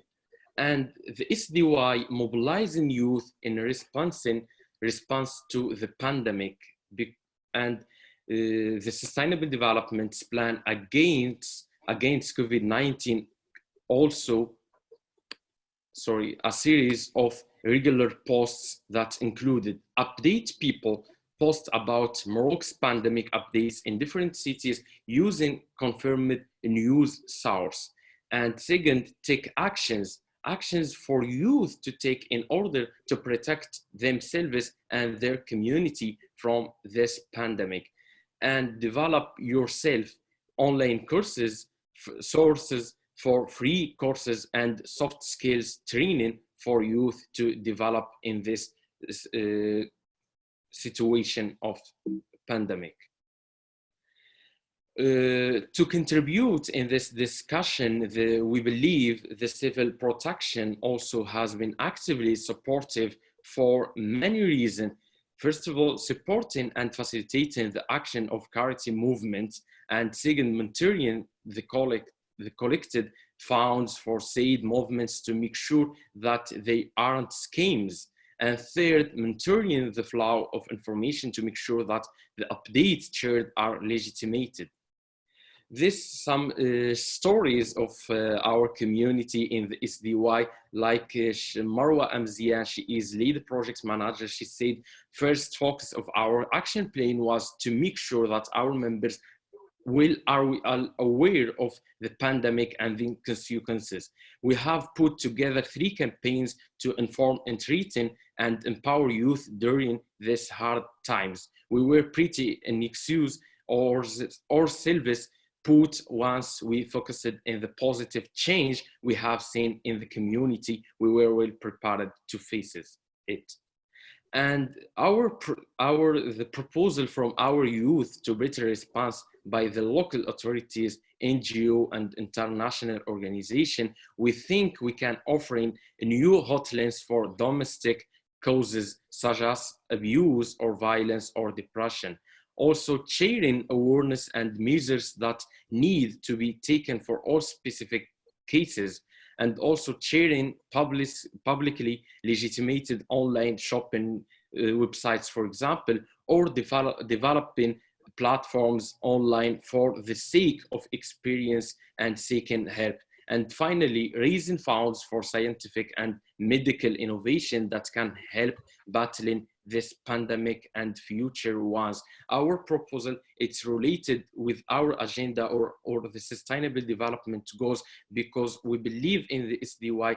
The SDGs is the good plan can countries based on their projection to work in this pandemic situation. And thank you so much for inviting us, and you can join us in our official page, the SDY official. Let me now close by wishing you a delightful and stimulating session. Thank you so much, dear Abdelkader. Thank you so much, dear Hatim, for this interesting presentation. As usually, you are very active. And now I move to another participants from the Maghreb, from Tunisia. I have Yassine Fathali. Aslama Yassine. Yassine is the president of the Youth Coalition Initiative of Sidi Hassin. He is working especially with the vulnerable young people. Welcome, Yassine. How are you dealing with this crisis? Hi, Abdelkader. Hi, everyone. First of all, I thank the Union for the Mediterranean for giving me the opportunity and the work with the young people in the Mediterranean region. I remember that since the spread of the coronavirus has started in Tunisia, thousands of young people choose the voluntary, whether it's individuals, groups, or initiative. Tunisian civil society also had a fundamental role in awareness raising and creating out activity aimed at supporting the effort of the state at the national level. The youth not only supported that, but also held campaigns to collect donations and distribute them to poor families, such as those with the lost jobs, especially with the quarantine period of immigration and residents from other countries like Yemen students. Youth also contributed to organizing people visiting public institutions, jobs, and markets, which reflect the widespread awareness of youth in my city, Sidi Hassin. I stress the importance of participatory work in various associations where the goal in public interest. Union was our motto, living difference asset, and work together was our goal. Let me pay tribute in the end to the role of national organizations such as the Tunisian Scout, the Tunisian Red Grants, and all the volunteers who work day and night for their effort. We thank the Union for the Mediterranean and all the volunteers organization and in this sensitive period that try to highlight and support effort carried out by young people in the region. And thank you all. Thank you, Yassine. Thank you. We are passing time, but I ask now Tiziana Fantuscio from Italia. She's a project manager from CCE. Tiziana, welcome. Buongiorno. Welcome, Abdelkader. Can you hear me well? Yes, very well. Yeah, thank you, first of all, for having me here. It's a great pleasure to take part in this webinar. As you have already said, I work as a European project manager in Palermo, in the south of Italy. I will just say a few words about my personal view on this situation based on my experience in this field. As has already been said, I think that we are all aware that the pandemic is not the same for all. Indeed, since the lockdown started, hundreds of people in Palermo have lost their job, or often have no electronic devices to work from home, and their children also cannot attend online school courses. Also, some parents have to choose between going to work or care about their children, and many women who are victims of domestic violence are stuck at home with their abusers. So these are just few examples of all the gaps in our social system that are emerging thanks to the crisis. Palermo has a wide network of civil society organizations working on the front line in this difficult period. They are organizing fundraising campaigns, distributing meal vouchers to affected population. As I work for an organization, Cesia, that is involved mainly in promoting education with innovative and participatory methods, we support that network by sharing solidarity campaigns and signing petitions. But mainly, we maintain our methodology, our approach. That is, and I think this is our best main practice. As we often do, we involve people to participate and decide about their own development. So we ask the people what they need, and we listen to them.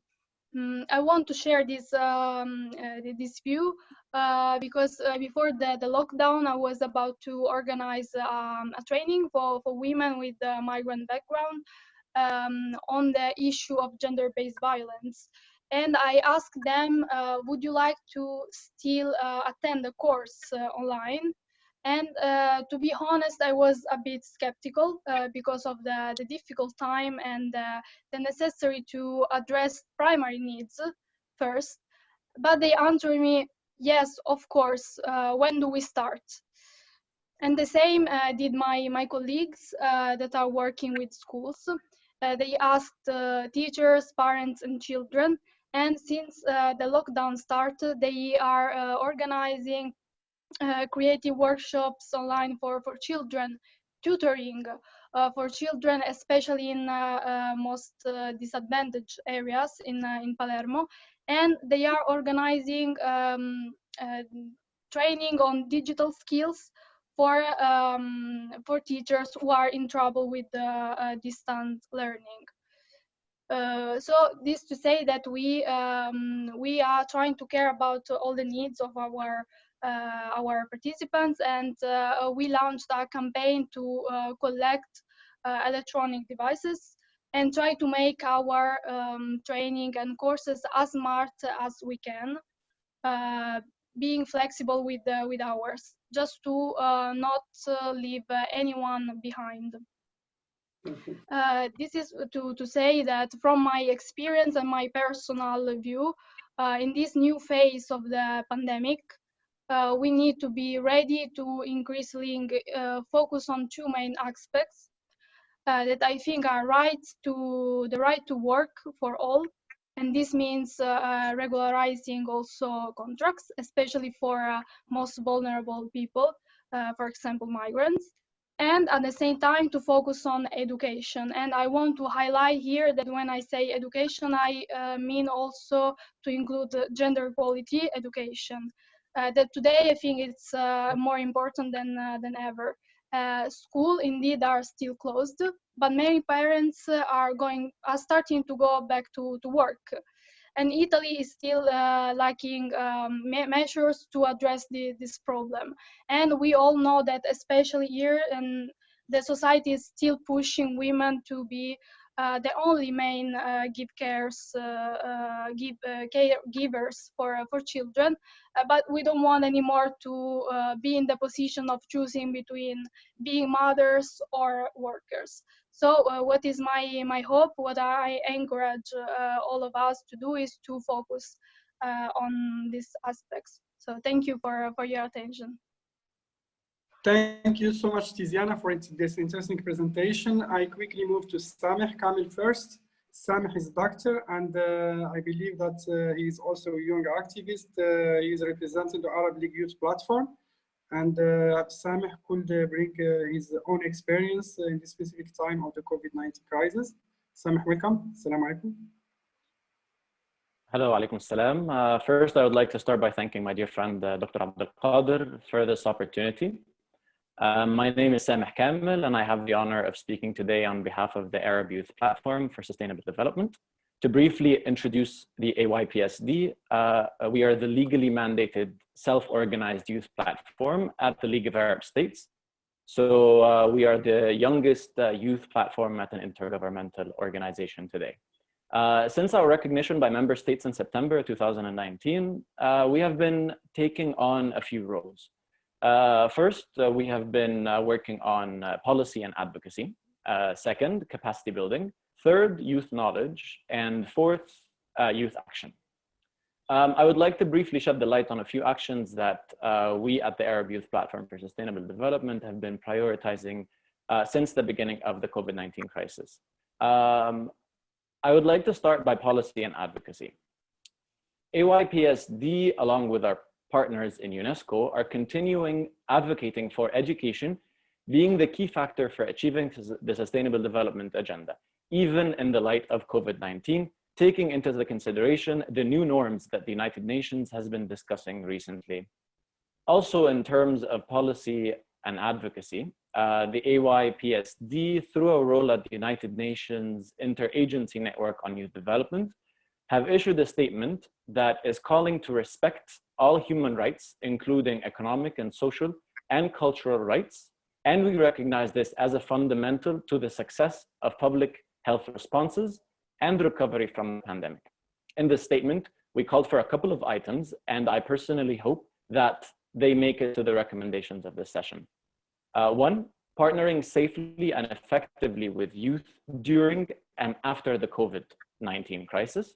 Two, recognizing young people's own actions and their potential to advance the fight against COVID-19.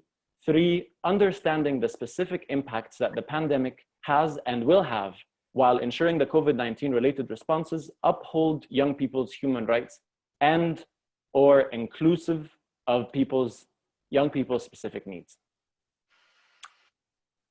So in regards to knowledge, AYPSD has been working on a few things.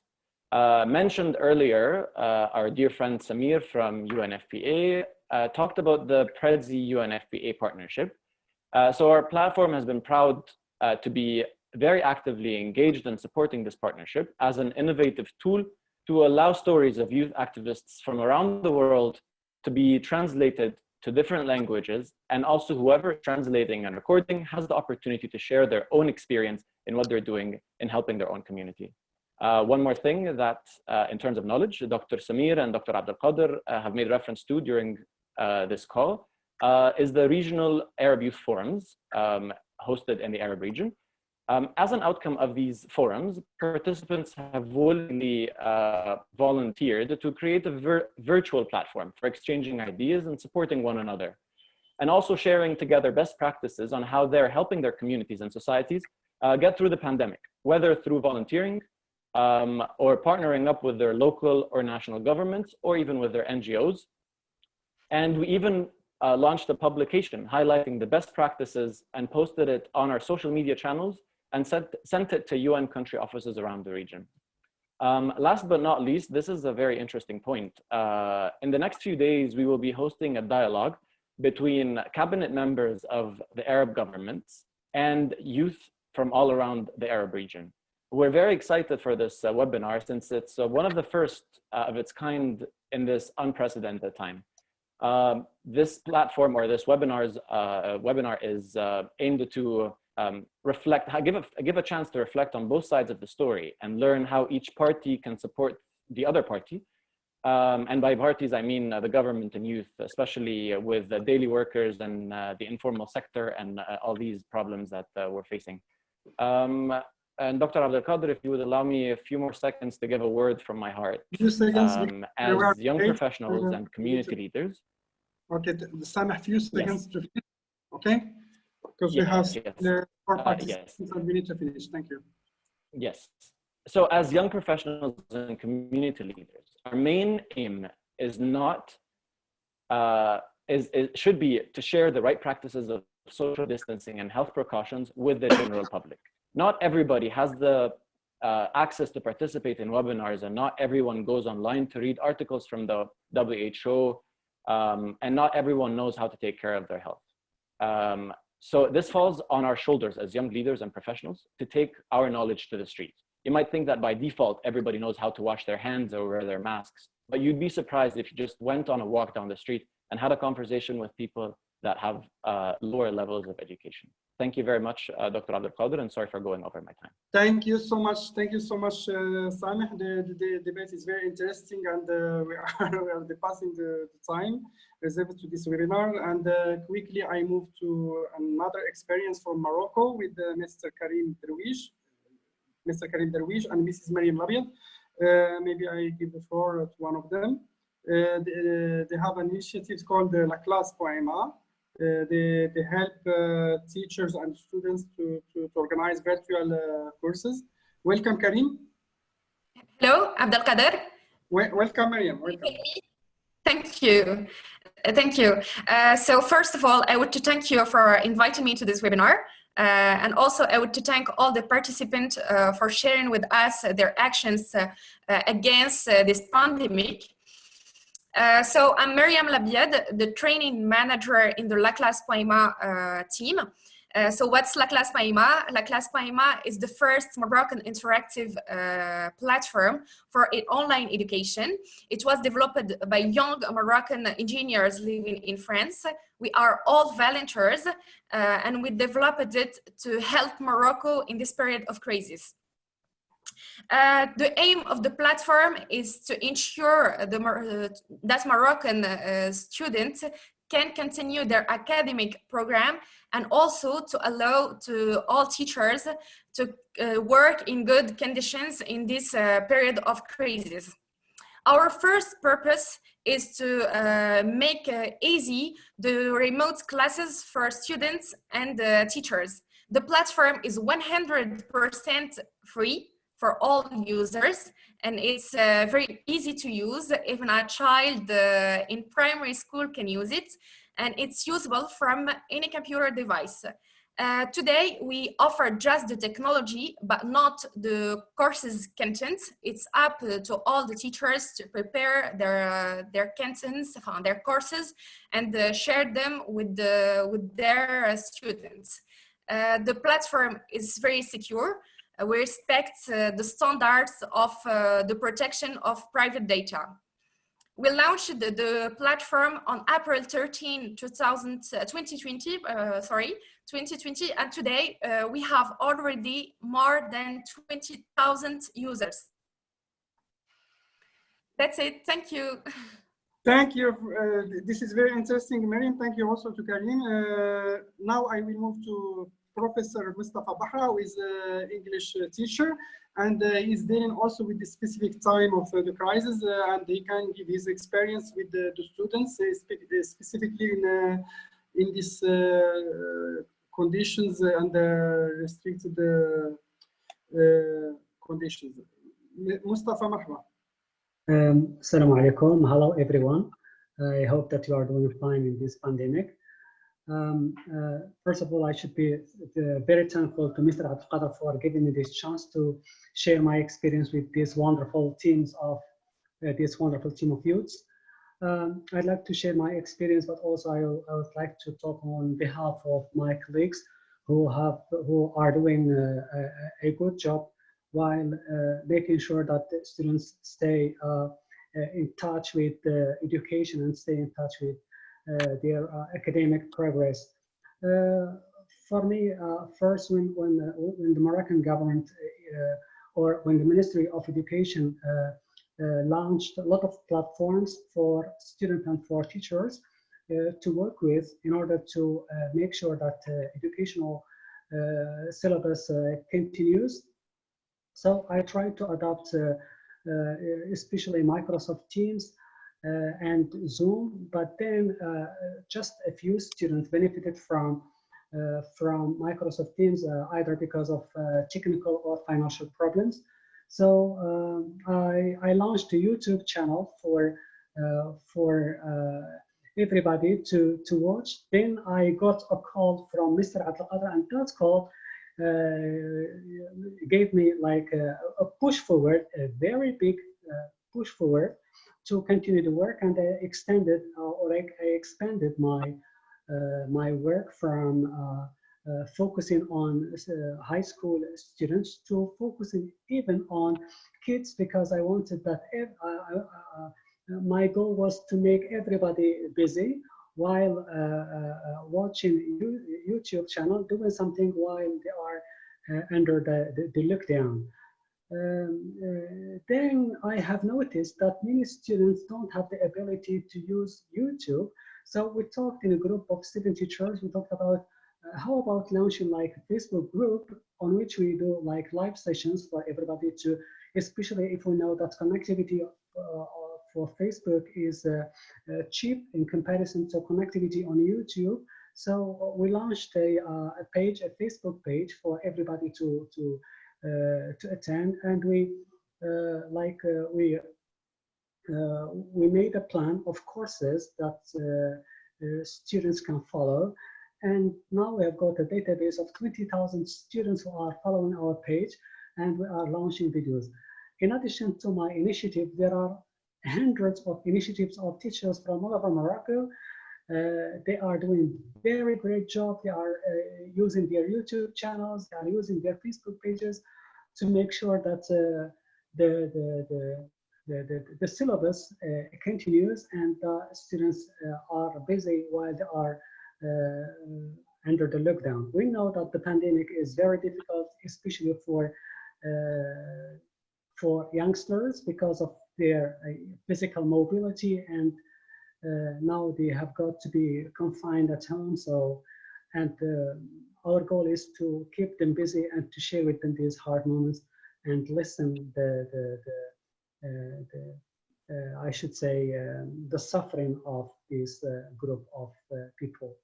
So thank you very much again, and I hope Professor, thank you so much. And now I will need to switch the panel for which is reserved to the comments because we don't have time. And I want to thank you all for these interesting presentations. We will continue our discussions after, and we have also the contacts with each other to continue these debates.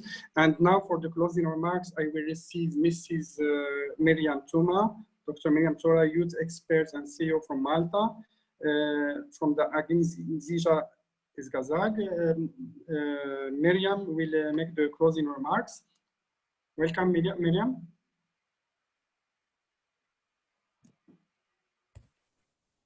Hello, can you hear me? Welcome, Miriam. Okay, well, welcome. Well, it was a pleasure listening to you. Good afternoon, first of all, and I also would like to thank you for inviting me on this webinar, especially Ms. Marissa Parousia, who has asked me to join and be part of this, and it's really a pleasure to have sat down here and listening to all the contributions, which were all very interesting. I want to start off with something. Your volunteering is priceless. I mean, for me, one of the most important questions is what are we doing for others? And in reality, youth have always been really part of the voluntary sector. I mean, you have always, in reality, been part of this, not only now, but even before the pandemic. And all the voluntary actions that young people have been doing all throughout the years, as I have started, have been have been, will be, and are priceless. I mean, why? Because young people have energy, young people have an innovative mind. They are ready to risk more than probably people like me who have a longer life experience. And therefore, such voluntary actions are very important. And no matter what, I don't think anything will ever distract these voluntary actions, even a pandemic. In reality, whenever there is a pandemic, and if we look back in history, usually pandemics may bring negative aspects, but they also bring positive aspects. And when we have listened your experiences, definitely the first thing I would say is positiveness that we have seen from youth responding to this pandemic period, not only you, but all across the Mediterranean, all across Europe, all across the world. And whatever they brought about, I mean, in reality, it was this pandemic put us all home, and therefore we all went virtual. And young people, as always, are always edging over us adults. I mean, why? Because young people have been living in this virtual world for a number of years. We used to, many times, used to read or listen to some people in a way talking negatively about this virtual world. And this pandemic brought a new way of looking at this virtual world. And all these responses are the positive responses to the virtual world. So I think this is really a positive thing, the way young people themselves, youth organizations, civil society, youth work, social work has really acted and responded digitally, which in a way sort of is trying to really see through this digital response, do for others. Of course, a pandemic always brings also innovations, because in reality, as I said, we have been talking about this digital work, but it is only now that we have really acted. We have been writing about how can we reach and how can we work more online.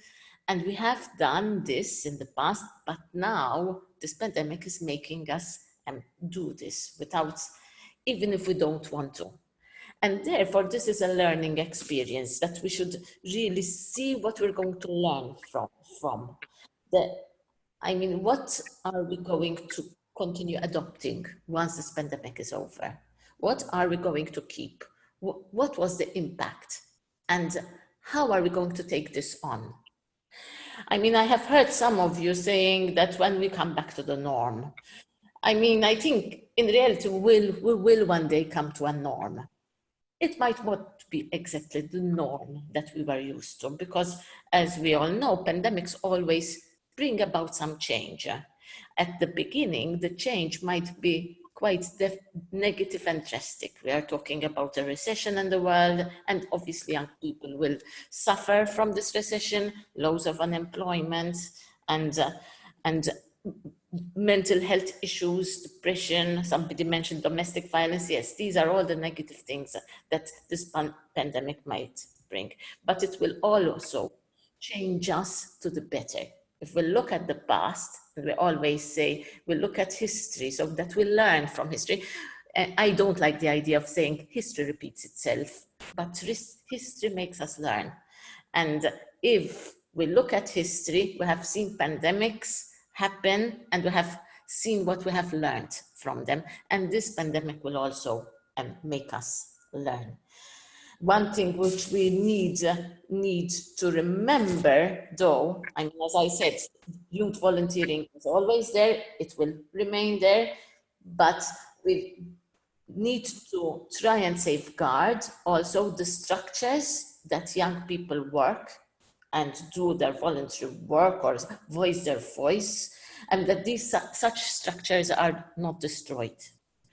I mean, because it is easy that when there is a recession, usually it's the youth sector where the budget of the youth sector is never so big, and usually it's cut. So yes, I am continue encouraging you to work on this and also to voice your voices so that these structures will remain. Marissa, and I will stop here because I know that we have it has been quite lengthy. Marissa had finished her speech by saying we need to rebuild, we need to continue building. And while she was saying this, I was reflecting and I said to myself, yes, we need to build, start building again, but this kind of building is going to be renewed now, renewed. It's a renewal of what we had. So it will be different. It's going to be transformed. We're going to have some kind of rebirth in our society because our thinking is going to change. But I know that young people are up to it. And if young people are up to it, I mean, we will be able to transform ourselves, we will be able to renew society, and we will be able to give new birth to society. And this is the positive, the way we should really looking at this, even though we are passing through hardships and we will continue passing through some hardships. But there are, as I said, the positive aspect is there, and let us make the best of it. Thank you. I think I stop here. Thank you, Dr. Miriam, for this positive message and for this positive closing remarks. And we hope in a better future with many lessons learned. Thank you to all the participants in this event. Thanks to the followers of DFM page on Facebook. We look forward to receive you and to discuss with you in other initiatives, and our cycle of webinars will continue. See you soon. Thank you so much. Thank you. And I close this webinar.